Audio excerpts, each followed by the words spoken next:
এ বাপুরে ভাই এলা শুনছা কি হয়েছে বাবু কনসে দেই? আমি না একটা জিনিস বেচমু গো।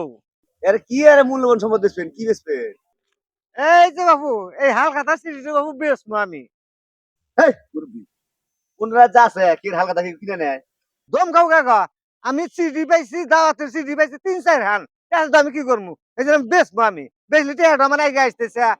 তাহলে তুমিও খাওয়াটা ভালো পাইতে চাও। যে মুরব্বি করে দাম দিছেন?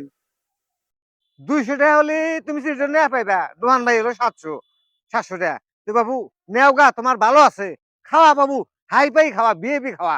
আপনাকে দেবো 200, দোকানে দেবো 700, তাহলে আমার 900 টাকা গেল, আমার লাভ কি? আর কোন রাজ্যে আছে হালকা সিটি কিনা দাওয়াত খায়? ওই বাড়ির খাওয়া আর এই খাওয়া সমান হলো। এই খাওয়া বাবু সেই হাই পাই খাওয়া, অন্যরকম খাওয়া, গোস্ত খাওয়া বাবু কুল পাবে না। আর তুমি আপনার গোস্ত আপনার দেশি মতো নাই না খান গা, আমার গোস্ত খান রাখবো না।